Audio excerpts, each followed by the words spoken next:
Năm 2000, tại Bảo tàng Giải phẫu học ở Paris, các nhân viên lưu trữ phát hiện ra một sự thật kinh hoàng. Cái đầu của Mata Hari đã biến mất. Hơn 80 năm sau khi bị xử bắn, di hài của nữ điệp viên nổi tiếng nhất thế kỷ 20 vẫn không được yên nghỉ. Vậy bà là ai? Một vũ nữ thoát y đã dùng nhan sắc để đánh cắp bí mật quân sự, đẩy 50.000 lính Pháp vào cửa tử? Hay chỉ là một người đàn bà ngây thơ bị kẹt giữa những cối xay thịt của Thế chiến thứ nhất? Hôm nay, Lật Mở Hồ Sơ Mật Studio sẽ cùng bạn ghép lại những mảnh vỡ của lịch sử, từ những lọ mực tàng hình dưới đáy vali cho đến nụ hôn gió cuối cùng trước họng súng. Trước khi thế giới biết đến cái tên Mata Hari, bà là Margaretha Geli. Sinh ra tại Hà Lan, cuộc đời bà không phải là những điệu múa mà là chuỗi bi kịch. Năm 18 tuổi, bà vội vã kết hôn với một sĩ quan gốc Scotland đóng quân tại Indonesia qua một mẩu tin tìm bạn trăm năm trên báo. Nhưng giấc mơ về miền nhiệt đới nhanh chóng trở thành cơn ác mộng. Chồng bà là một kẻ nát rượu, vũ phu và trăng hoa. Bi kịch lớn nhất ập đến vào năm 1899. Đứa con trai Norman yêu quý của bà bị đầu độc và chết bí ẩn, nghi là do một người hầu bản xứ trả thù chồng bà. Nỗi đau mất con và sự bạo hành đã giết chết Margaretha ngây thơ, để từ đống tro tàn đó, Mata Hari đã ra đời. Trốn chạy về Paris, không tiền không quan hệ, bà làm điều duy nhất có thể để sinh tồn, đó là bán đi sự quyến rũ. Bà tự thêu dệt nên một thân thế giả. Tôi là một công chúa Java, sinh ra trong một ngôi đền thiêng Ấn Độ, được các tu sĩ dạy múa từ nhỏ. Người Paris đầu thế kỷ 20 vốn đang khao khát sự mới lạ phương Đông đã tin sái cổ. Mata Hari trở thành cơn sốt. Bà là người phụ nữ đầu tiên dám trút bỏ xiêm y trên sân khấu nghệ thuật, núp dưới danh nghĩa là nghi lễ tôn giáo. Đàn ông quyền lực khắp châu Âu quỳ dưới chân bà, từ bộ trưởng chiến tranh Pháp đến Thái tử Đức. Nhưng nhan sắc là thứ tài sản mất giá nhanh nhất. Năm 1914, chiến tranh nổ ra, các nhà hát đóng cửa, những người tình giàu có ra trận. Mata Hari lúc này đã 38 tuổi, độ tuổi về hưu của một vũ nữ thời bấy giờ. Bà nợ chồng chất. Chính lúc này, vị thế công dân Hà Lan trung lập giúp bà đi lại tự do giữa các biên giới đã lọt vào mắt xanh của tình báo Đức. Tại Amsterdam, Karl Kramer, trùm tình báo Đức đã đưa ra một cái giá là 20.000 franc, một gia tài khổng lồ lúc bấy giờ, để đổi lấy thông tin từ những người tình cấp cao của bà ở Paris. Đa số tài liệu đều nói bà làm vì tiền, nhưng các cuốn sách tiểu sử mới nhất chỉ ra một động cơ khác con người hơn nhiều. Mata Hari khi đó đang yêu điên cuồng Vadim Matlov, một đại úy người Nga mới 21 tuổi đang chiến đấu cho phe đồng minh. Vadim bị thương nặng, mù một mắt và đang điều trị tại một bệnh viện tiền phương cấm dân sự lui tới. Mata Hari cần tiền để sống, nhưng quan trọng hơn, bà cần một giấy thông hành đặc biệt để đến thăm người yêu. Và ai có quyền cấp giấy đó? Chính là tình báo Pháp. Bà bước vào hang hùm, bà gặp đại úy Gauguin Lacroix, trùm phản gián Pháp, và đề nghị làm điệp viên cho Pháp để đổi lấy giấy phép thăm người yêu. Lacroix, một con cáo già, đã nhận ra ngay bà đang liên hệ với Đức.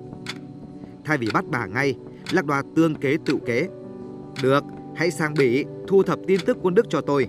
Nếu thành công, tôi sẽ trả cô 1 triệu franc và cho cô gặp Vadim. Thực chất Lacroix không hề tin bà. Ông ta đẩy bà sang đất địch như một phép thử, và cũng là để gài bẫy chính bà.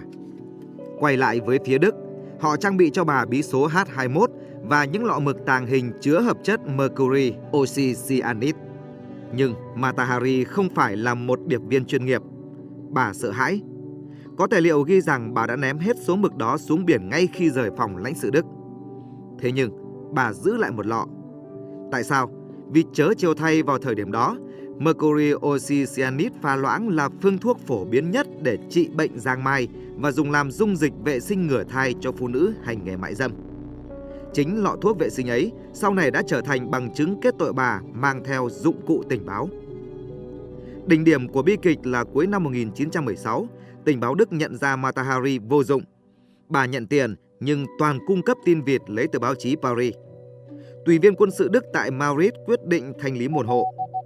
Hắn gửi một bức điện về Berlin, nhắc đến H21 và những chi tiết nhận dạng không thể nhầm lẫn, như việc bà có người hầu gái tên là Anna. Điều cốt yếu, hắn dùng một bộ mật mã cũ mà Đức biết thừa là Pháp đã bẻ khóa được. đó là một hành động cố ý. Hãy để người Pháp bắt ả ta, đỡ tốn tiền của chúng ta. Người Pháp sập bẫy hoặc họ muốn sập bẫy. Năm 1917 là năm thảm họa của quân đội Pháp. Binh biến, thua trận, tinh thần rệu rã. Chính phủ cần một con tốt thí để giải thích cho sự thất bại. Chúng ta thua không phải vì tướng lĩnh kém mà vì có gián điệp. Người trực tiếp thẩm vấn bà là đại úy Pierre Bouchardon. Trong hồi ký sau này, Bouchardon lộ rõ là một kẻ đạo đức giả và kỳ thị phụ nữ. Ông ta ghét lối sống tự do của Mata Hari. Với ông ta, một người phụ nữ ngủ với đàn ông khắp châu Âu thì việc ngủ với kẻ thù là điều hiển nhiên. Ông ta không tìm công lý, ông ta tìm ra cách để buộc tội bà. Phiên tòa diễn ra chớp nhoáng và hoàn toàn kín tiếng. Không có bằng chứng cụ thể nào về việc lộ thông tin bà đưa ra đã làm hại lính Pháp. Chỉ có suy diễn, lọ thuốc ngừa thai là mực tàng hình và số tiền Đức đưa là tiền công của gián điệp. Và bà đã khăng khăng đó là tiền tình phí.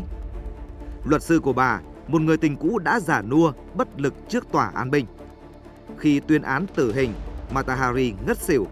Bà không tin nổi nước Pháp mà bà yêu quý lại muốn giết bà. 4 giờ sáng ngày 15 tháng 10 năm 1917, Mata Hari thức dậy. Bà chuẩn bị cho buổi diễn cuối cùng của cuộc đời mình. Bà mặc chiếc váy xám ngọc trai, đi đôi găng tay trắng tinh khôi. Trước pháp trường Vincennes, bà từ chối bịt mắt. Có huyền thoại kể lại rằng bà đã mở áo choàng để lộ thân thể khỏa thân, hòng làm sao nhãng đội hành quyết. Nhưng các nhân chứng lịch sử phủ nhận điều đó. Sự thật còn ám ảnh hơn. Bà đứng yên, ngẩng cao đầu và gửi một nụ hôn gió về phía linh mục. Tiếng hô bắn vang lên. 12 khẩu súng nhưng chỉ có 3 viên đạn trúng đích, 1 viên xuyên vào tim. Ngay sau đó, một sĩ quan tiến lại gần, thực hiện phát súng ân huệ vào thái dương để bảo đảm là bà đã chết hẳn.